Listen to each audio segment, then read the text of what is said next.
ನಮಸ್ಕಾರ.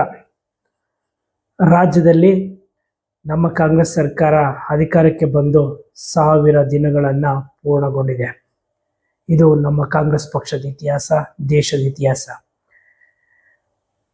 2023ರಲ್ಲಿ ಚುನಾವಣೆ ನಡೀಬೇಕಾದಾಗ ಇಡೀ ರಾಜ್ಯಕ್ಕೆ ಒಂದು ರೀತಿಯಾದಂಥ ಕಾಂಗ್ರೆಸ್ ಪಕ್ಷದ ಕೊಡುಗೆಯನ್ನು, ಕಾಂಗ್ರೆಸ್ ಪಕ್ಷದ ಮಾಡಿರುವಂತಹ ಇತಿಹಾಸವನ್ನು ಮತ್ತೆ ಮರುಕಳಿಸುವಂಥ ರೀತಿಯಲ್ಲಿ ನಮ್ಮ ಕರ್ನಾಟಕದ ರಾಜ್ಯದ ಕಾಂಗ್ರೆಸ್ ಸರ್ಕಾರ ಒಂದು ದೊಡ್ಡ ಭರವಸೆಗಳನ್ನು ಇಡೀ ರಾಜ್ಯದ ಜನಕ್ಕೆ ಕೊಟ್ಟಿದ್ರು.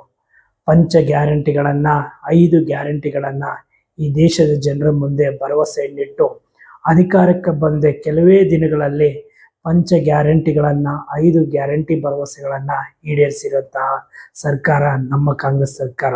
ಇದಕ್ಕೆ ಮುಖ್ಯವಾಗಿ ನಮ್ಮ ಮುಖ್ಯಮಂತ್ರಿಗಳಾದ ಸಿದ್ದರಾಮಯ್ಯ ಸಾಹೇಬರು ಮತ್ತು ಉಪಮುಖ್ಯಮಂತ್ರಿಗಳಾದ DK ಸಾಹೇಬರ ಒಂದು ನೇತೃತ್ವದಲ್ಲಿ ಒಂದು ಉತ್ತಮ ರೀತಿಯಲ್ಲಿ ಸರ್ಕಾರ 1000 ದಿನಗಳನ್ನು ಪೂರೈಸಿ ಇಡೀ ರಾಜ್ಯ ಜನಕ್ಕೆ ಒಂದು ಸಂತೋಷದ ವಿಚಾರವನ್ನು ಕೊಟ್ಟಿದ್ದಾರೆ. ಈ ಸಂತೋಷದ 5 ಗ್ಯಾರಂಟಿ ಜೊತೆಗೆ ಇನ್ನೊಂದು 6ನೇ ಗ್ಯಾರಂಟಿಯನ್ನು, ಭೂಮಿ ಗ್ಯಾರಂಟಿಯನ್ನು ಕೊಟ್ಟು ಆ ಭರವಸೆಯನ್ನು ಈಡೇರಿಸಿದ್ದಾರೆ. ಇದಕ್ಕೂ ನಿಜವಾಗ್ಲೂ ಜನಪರವಾದಂಥ ಕಾಳಜಿಯನ್ನು ನಮ್ಮ ಕಾಂಗ್ರೆಸ್ ಸರ್ಕಾರ ನಡೆದುಕೊಂಡಿದೆ. ನಮ್ಮೊಂದು ಮಧ್ಯಮ ಮತ್ತು ಕೆಳವರ್ಗದ ಜನರಿಗೆ ಒಂದು ರೀತಿಯ ಉತ್ತಮ ಯೋಜನೆಗಳನ್ನು ಕೊಟ್ಟು ಯಶಸ್ವಿಯಾಗಿ ಇವತ್ತು ಆಡಳಿತವನ್ನು ಮಾಡಿದ್ದಾರೆ. ಇನ್ನು 2.5 ವರ್ಷಗಳ ಕಾಲ ಸಂಪೂರ್ಣವಾಗಿ ರಾಜ್ಯ ಜನಕ್ಕೆ ದುಡಿತರ ನಂಬಿಕೆಯನ್ನು ಕೊಟ್ಟಿದ್ದಾರೆ.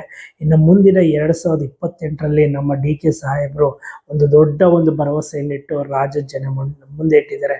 28ರಲ್ಲೂ ಸಹ ಮತ್ತೆ ಕಾಂಗ್ರೆಸ್ ಪಕ್ಷ ಇತಿಹಾಸ ಪುಟಕ್ಕೆ ಸೇರ್ತಾ ಇದೆ. 141 ಸೀಟನ್ನು ನಾವು ಗೆಲ್ಲುತ್ತೇವೆ. ಯಾಕಂದರೆ ಜನರು ನಮ್ಮ ಪಕ್ಷವನ್ನು ನಂಬಿದ್ದಾರೆ. ಜನಸಾಮಾನ್ಯರು, ಇಡೀ ರಾಜ್ಯದ ಜನರು ನಮ್ಮ ಕಾಂಗ್ರೆಸ್ ಸರ್ಕಾರವನ್ನು ಮತ್ತೆ ಅಧಿಕಾರವನ್ನು ತರುವಂಥ ಪ್ರಯತ್ನ ಮಾಡ್ತಾರೆ ಅನ್ನೋ ನಂಬಿಕೆಯನ್ನು ಈ ರಾಜ್ಯದ ಜನ ಮುಂದಿಟ್ಟಿದ್ದಾರೆ. ಖಂಡಿತವಾಗೂ ಈ ಒಂದು ಸಿದ್ದರಾಮಯ್ಯ ಸರ್ಕಾರ ನೇತೃತ್ವದಲ್ಲಿ ಇರುವಂಥ ಸರ್ಕಾರನ ಎಲ್ಲರೂ ಬೆಂಬಲವನ್ನು ಕೊಡಿ. ಇದೇ ರೀತಿಯ ಜನಪರವಾದಂಥ ಕಾಳಜಿ ವಹಿಸುವಂಥ ಕಾಂಗ್ರೆಸ್ ಪಕ್ಷ ಮುಂದಿನ ದಿನಗಳಲ್ಲಿ ಮತ್ತೊಂದು ಅವಕಾಶವನ್ನು ಕೊಟ್ಟರೆ ಮತ್ತೊಂದು ಜನಸಾಮಾನ್ಯರಿಗೆ ಉತ್ತಮ ಸೌಲಭ್ಯಗಳನ್ನು, ಗ್ಯಾರಂಟಿ ಭರವಸೆಗಳನ್ನು, ಗ್ಯಾರಂಟಿ ನುಡಿದಂತೆ ನಡೆಯುವಂಥ ಸರ್ಕಾರ ಅದು ನಮ್ಮ ಕಾಂಗ್ರೆಸ್ ಸರ್ಕಾರ ಅಂತ ಹೇಳ್ತಾ ನನ್ನ ಮಾತುಗಳನ್ನು ಮುಗಿಸ್ತೀನಿ. ಜೈ ಹಿಂದ್, ಜೈ ಕಾಂಗ್ರೆಸ್.